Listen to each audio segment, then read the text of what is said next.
আসসালামু আলাইকুম। সবাই কেমন আছেন? আ আমার আজকের গন্তব্য ঈশ্বরদী টু পোড়াদহ। পোড়াদহ যাচ্ছি আ পোড়াদহ কাপড়ের মার্কেটে যাওয়ার উদ্দেশ্যে। বাংলাদেশের ২য় বৃহত্তর পাইকারি কাপড়ের মার্কেট। অনেক নাম শুনেছি, কখনো যাওয়া হয়নি। আর টুকিটাকি কিছু কেনাকাটাও ছিল। এটা হচ্ছে পোড়াদহ স্টেশন। আর এই ট্রেনটার নাম মহানন্দা।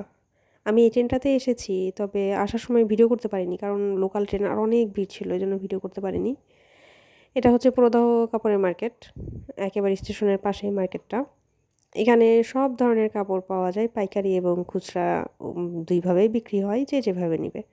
আমি মূলত বেশি পরিমাণে কাপড় নিবো, এজন্য পাইকারি দামে নেওয়ার উদ্দেশ্যেই গেছিলাম। কিন্তু এখানে গিয়ে আমার একটা অদ্ভুত অভিজ্ঞতা হয়েছে। ১ম এ গেছিলাম একটা লুঙ্গির দোকানে।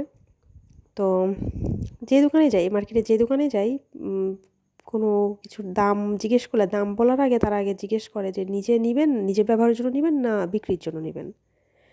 তো এটা ১ম এ আমি বুঝে উঠতে পারি না যে এটা জিজ্ঞেস কেন করছে? তো আমি বলছি নিজের ব্যবহারের জন্য নিবো। যখনই বলি যে নিজের ব্যবহারের জন্য নিবো, তখনই দেখি যে দাম বেশি বলে। আচ্ছা, এখানে বলে রাখি যে লুঙ্গি, গামছা, আ শাড়ি এগুলা পাইকারি রেটে নিলে আপনার কমসে কম ৪ পিস নেওয়া লাগবে। আর গজ কাপড় পাইকারি দামে নিতে হলে একটা থান থেকে ১০ গজ করে নেওয়া লাগবে। তো আমি লুঙ্গির দোকান থেকে পরে গেছিলাম গজ কাপড় নেওয়ার উদ্দেশ্যে। তো গজ কাপড় নিতে মূলত আমার অনেক বেশি সময় লাগছে। কারণ ওই যে একই কথা, যে দোকানে যাই একই কথা বলে, নিজের ব্যবহারের জন্য নিবেন না বিক্রির জন্য নিবেন। তো ১ম এ তো বিষয়টা বুঝি নাই। পরে যখন বুঝছি তখন আমি বললাম যে নিজের ব্যবহারের জন্য নিবো, কিন্তু আমি বেশি পরিমাণে নিবো, আমাকে পাইকারি দামে নিবেন। পাইকারি দামে দিবেন। তখনও দেখি যে দাম বেশি বলে। মানে নরমালি যারা দোকানে বিক্রির উদ্দেশ্যে নিচ্ছে তাদেরকে যে দাম বলে তাদের থেকে আমাদেরকে বেশিই বলে। তো এরকম করে কয়েক দোকান ঘুরে আমি একরকম বিরক্ত হয়েই ভিডিও করিনি। পুরো মার্কেটে ভিডিও করিনি। একরকম বিরক্তই ছিলাম আমি। পরে যাই হোক কয়েক দোকান ঘুরে গজ কাপড় পেয়েছিলাম। পাইকারি দামেই নিয়েছি। তো এই তো কথা বলতে, বলতে চলে আসছি স্টেশনে। একেবারে স্টেশনের পাশে, ট্রেন থেকে নেমেই হাঁটা পথ। স্টেশনের পাশেই মার্কেটটা।